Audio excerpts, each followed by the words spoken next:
Good morning, students. How are you? I hope you all are good and fine at your places. I am Hemlata Vasis from KCVP, and today in this video we will discuss the poetry section of class 10th, and the first poem of class 10th is Dust of Snow is written by Robert Frost.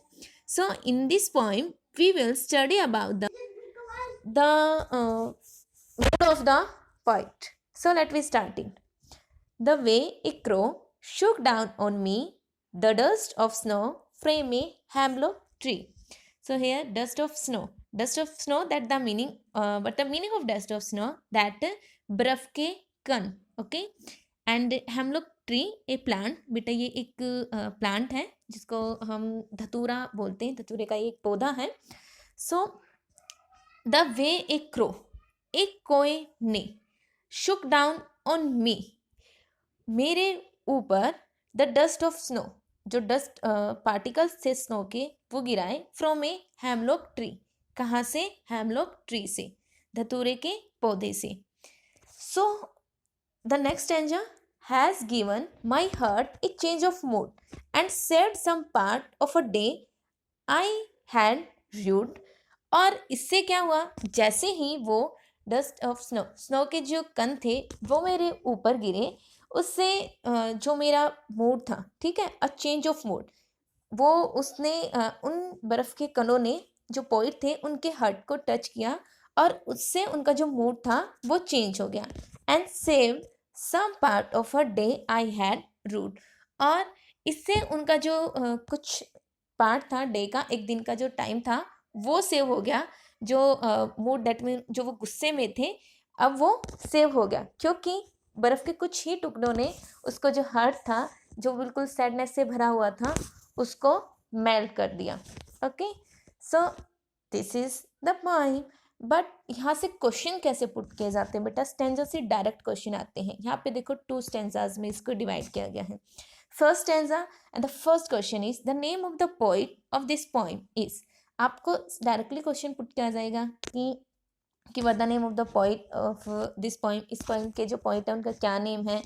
So who is the poet of this poem? Robert Frost. Next question is what did the crow do to the hemlock tree. अब crow hemlock tree पे क्या कर रहे थे? It shook it snow, या फिर it set on it. So what doing of the crow? Crow is doing it shook it. Show है ना, शुक डाउन मी, शुक इट, जो बर्फ था उसको हिला डुला रहा था जिसकी वजह से वो नीचे गिर रही थी. And then next question is, first stanza से नेक्स्ट क्वेश्चन क्या बन सकता है बेटा? The tree then had on it. जो ट्री था वो कवर्ड था by snow. And the next question, where was the point then? Point कहाँ था? Under its branches, into the tree, या फिर under the hemlock tree. So poet sit on the under the hemlock tree. Okay, and next जो stanza है, यहाँ से question put किया, कैसे पुट कर सकते हैं बेटा? He given me my heart a change of mood. So directly question आपसे पूछा जाएगा, who had given the poet a change of mood? So falling dust of snow, and the answer is falling dust of snow. गिरती हुई जो snow थी उसने उसका जो मूड था वो चेंज कर दिया. And the next question is the crow did something do to the hemlock tree. Yes, it shook it. What did the poet think of that day? Poet ने क्या सोचा आज के दिन? कि he pitied it. What happened to the poet ruling about the day? और जो उनका जो टाइम था, जो इतना खराब मूड से जा रहा था, उसके बारे में क्या सोचा? He stopped its going worse. Okay, so यहाँ से हमारी जो पोइम है वो कवर अप होती है. And the second poem of the Robert Frost is fire and ice. Second poem है बेटा fire and ice. So let we start in. It's also written by the poet Robert Frost. Some say the world will end in fire, some say in ice.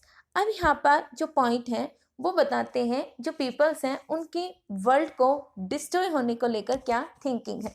So first जो line है उसमें point बताते हैं कि कुछ लोग सोचते हैं कि जो वर्ल्ड है, पूरा जो संसार है, वो ख़त्म हो जाएगा.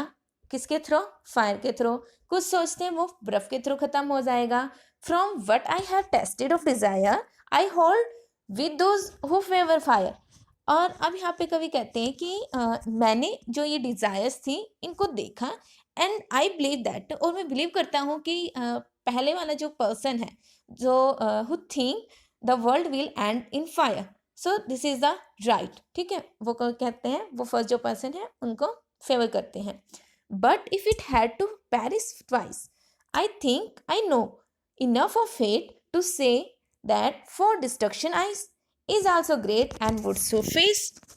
So here poet say कि अगर मैं सोचता हूँ लाइक अगर मैं इन दोनों ही थिंग्स से अगर देखें ख़त्म हो जो वर्ल्ड है वो डिस्ट्रॉय हो जाएगा, दैट मीन्स कि यहाँ पर सबसे ज़्यादा जो डिस्ट्रॉयबल थिंग है वो है हमारी हेटनेस। ओके, वो पोइट कहते हैं कि मुझे लगता है कि यहाँ पे जो वर्ल्ड है वो ज़्यादा हमारी हीटनेस से हो जाएगा, उससे वो पूरा का पूरा जो है ख़त्म हो जाएगा, ना कि फायर एंड आइस से। वो से हमारी हीट के सामने वो काफ़ी ज़्यादा बेटर है।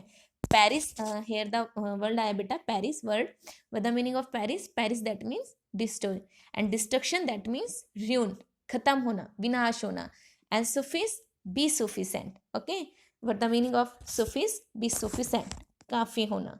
सो इस वीडियो में हमने 2 पोइम कवर अप की हैं।